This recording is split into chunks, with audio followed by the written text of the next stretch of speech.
আসসালামু আলাইকুম। আমরা যখন লোগো অ্যানিমেশন করতে যাব তখন ক্লায়েন্ট এর কাছ থেকে আমরা আমাদের যে লোগোটি রয়েছে সেটি নিয়ে আসব। এবার ক্লায়েন্ট আমাদেরকে পিএসডি ফাইল দিতে পারে অথবা এআই ফাইল দিতে পারে, অথবা কখনো তাদের কাছে পিএসডি ফাইল কিংবা এআই ফাইল থাকবে না, তখন আমাদেরকে এইরকম ইমেজ দিয়ে দিবে, যার পিছনে কখনো ব্যাকগ্রাউন্ড থাকবে, আবার কখনো ব্যাকগ্রাউন্ড থাকবে না। যদি ব্যাকগ্রাউন্ড থাকে তাহলে আমরা কিভাবে তা রিমুভ করতে পারবো এবং কিভাবে প্রত্যেকটি অবজেক্টকে আমরা আলাদা লেয়ারে কনভার্ট করতে পারবো, আমরা আজ সেগুলোই দেখব। চলুন তাহলে শুরু করি। প্রথমে আমরা স্টার্ট বাটনে ক্লিক করে অ্যাডোবি ফটোশপ অন করে নিব। অ্যাডোবি ফটোশপটি ওপেন হয়ে যাওয়ার পর আমরা ফাইলে ক্লিক করব, তারপর ওপেনে ক্লিক করে যে জায়গায় আমাদের লোগোটি রয়েছে সেই জায়গায় আমরা চলে যাব। আমরা লোগো ফাইলটি সিলেক্ট করব, এবার ওপেনে ক্লিক করব। ওপেনে ক্লিক করা হয়ে গেলে দেখুন আমাদের লোগো ফাইলটি ওপেন হয়ে গেছে। এবার আমরা কন্ট্রোল জে দিয়ে কপি করব। কপি করার পর নিচের যে লেয়ারটি রয়েছে দেখুন এই লেয়ার, এটির চোখ আমরা অফ করে দিব। আবার আমরা যেটি কপি করেছিলাম সেটি চোখ অন করে দিব।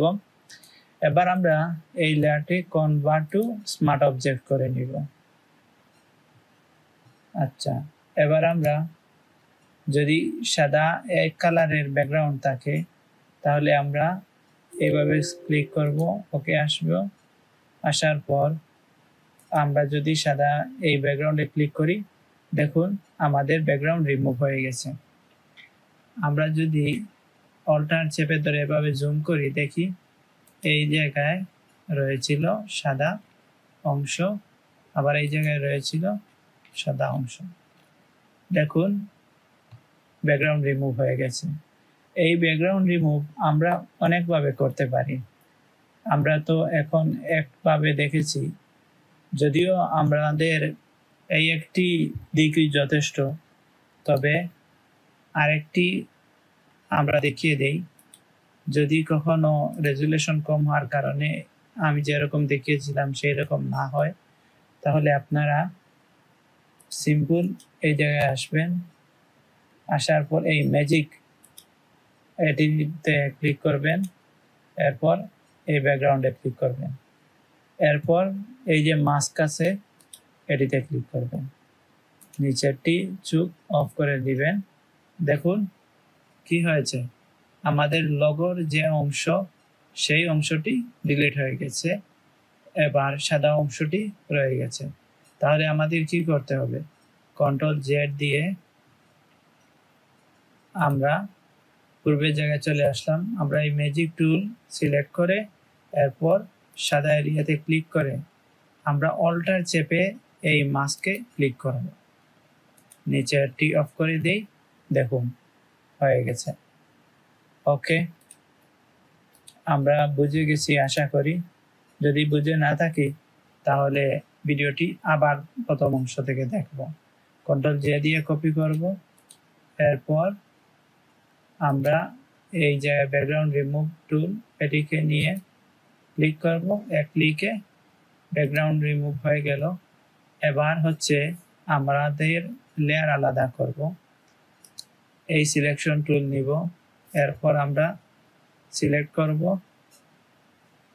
এই অংশ, কন্ট্রোল জে দিয়ে আরেকটি লেয়ারে নিব, এরপর এই অংশ সিলেক্ট করব, কন্ট্রোল জে দিব।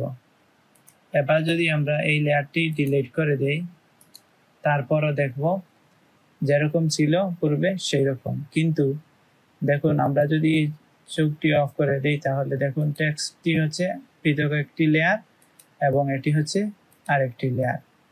ওকে, এবার আমরা ফাইলে চলে যাব, এরপর সেভ এজে যাব, এরপর save on your computer click করব। এবার যে জায়গায় আমরা আমাদের ফাইলটি সেভ করে রাখতে চাচ্ছি সেই জায়গায় গিয়ে নিউ যাব, এরপর ফোল্ডারের নেম দিব ধরেন পিএইচডি। ওকে, আমরা ডাবল ক্লিক করে ফোল্ডারের ভিতরে চলে গেলাম, এরপর একটি নাম দিয়ে পিএইচডি ফাইল সিলেক্ট করব। ওকে, এবার আমরা আমাদের ফটোশপটি ক্লোজ করে দিতে পারি। এবার আমরা আফটার ইফেক্ট ওপেন করব। আগে যদি আমরা কোনো প্রজেক্টে কাজ করে থাকি তাহলে এইরকম দেখাবে। নিউ প্রজেক্টে যাওয়ার জন্য ফাইল, নিউ প্রজেক্টে যাব, আমরা ডন সেভ দিব।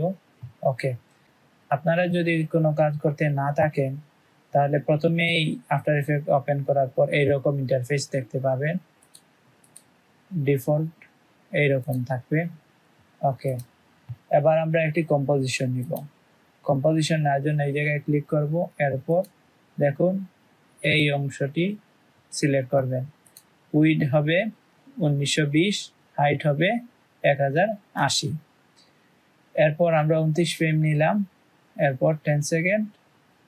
ওকে, ওকে দেওয়া হয়ে গেলে দেখুন আমাদের একটি কম্পোজিশন তৈরি হয়ে গেছে।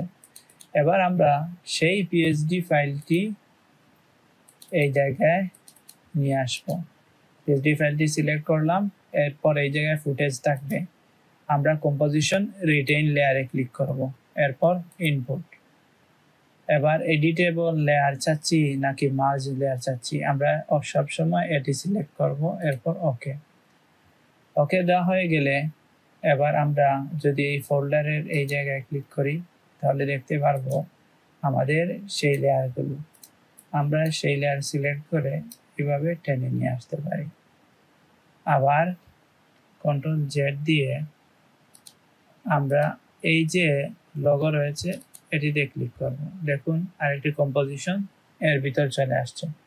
সত্যি আসছে কিনা সেটি দেখার জন্য আপনারা যদি এই জায়গায় ক্লিক করেন, দেখুন এটি দেখা যাচ্ছে।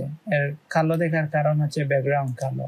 আমরা কম্পোজিশনে গিয়ে যদি ব্যাকগ্রাউন্ড সাদা দিই তাহলে আমরা এটিকে ভালো করে দেখতে পারবো। আমাদের প্রয়োজন হচ্ছে এই দুটি লেয়ার, সুতরাং কন্ট্রোল সি দিয়ে কপি করব। এই জায়গায় এসে আমরা কম্পোজিশনের কালার হোয়াইট করে দিলাম। ওকে, কন্ট্রোল ভি দিব, দুটি লেয়ার চলে আসলো। এবার আমরা নিউতে যাব, এরকম জুম হয়ে যদি থাকে তাহলে নাল এর সাথে লিঙ্ক করে দিব, এরপর এস।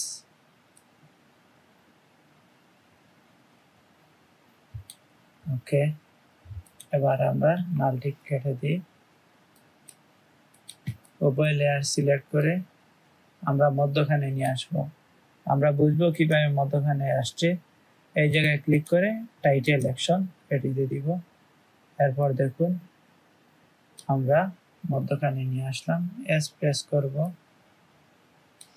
দেখুন এই জায়গায় যদি আমরা জুম করে বড় করতে চাই তাহলে আমাদের লোগোটি নষ্ট হয়ে যাচ্ছে। তাহলে আমরা কি করতে হবে, সেই পূর্বের মতো আমরা আরেকটি নাল লেয়ার নিব, এরপর লিঙ্ক করে দিব। নাল লেয়ারকে প্রথমে অ্যালাইন করে কম্পোজিশনের মধ্যখানে নিয়ে আসবো, অ্যাঙ্কর পয়েন্ট মধ্যখানে।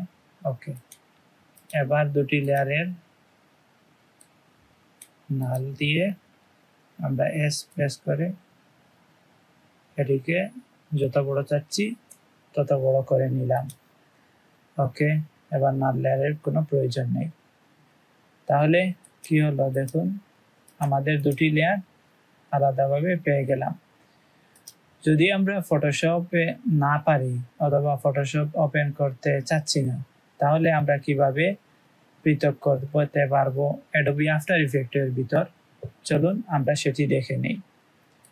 আমরা ইনপুট করব, ডাবল ক্লিক করে ইনপুট করব আমাদের লোগো ফাইলটি, যেটির পিছনে ব্যাকগ্রাউন্ড রয়েছে, সেটি নিয়ে আসলাম। নিয়ে আসা হয়ে গেলে এবার এস প্রেস করে জুম আউট করব।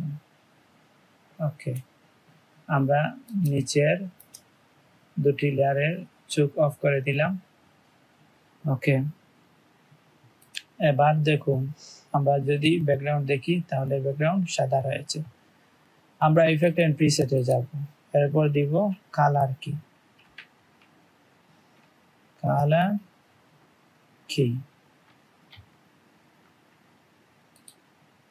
কি ডাবল ক্লিক করব।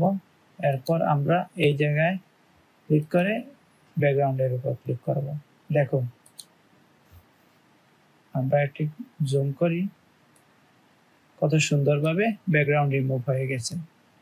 এবার প্রশ্ন হচ্ছে উভয়টি তো এক লেয়ারের মধ্যে রয়েছে, আমরা কিভাবে পৃথক করব? চিন্তার কারণ নেই, আমরা এই লেয়ার সিলেক্ট অবস্থায় এই সেই লেয়ারে ক্লিক করব, এরপর এটিকে মাস্ক করে দিব। এরপর এই লেয়ারকে কন্ট্রোল ডি দিয়ে ডুপ্লিকেট করব, এরপর এম তে প্রেস করব, ইনভার্টে ক্লিক করব। দেখো দুটি লেয়ার হয়ে গেছে এবং দুটি লেয়ারেই প্রত্যেকটিতে আলাদা আলাদাভাবে লগোর দুটি অংশ হয়ে গেছে। আপনি চাইলে এম তে প্রেস করে যদি এভাবে ইনভার্ট করতে না চান তাহলে এই মাস্কটি ডিলিটে প্রেস করে কিবোর্ড থেকে ডিলিট করে দিলেন, এরপর আবার সেই লেয়ার নিয়ে এই অংশ এইভাবে মাস্ক করে দিতে পারেন। দেখুন দুইটি আলাদা অংশ, আশা করি বুঝতে পারছেন।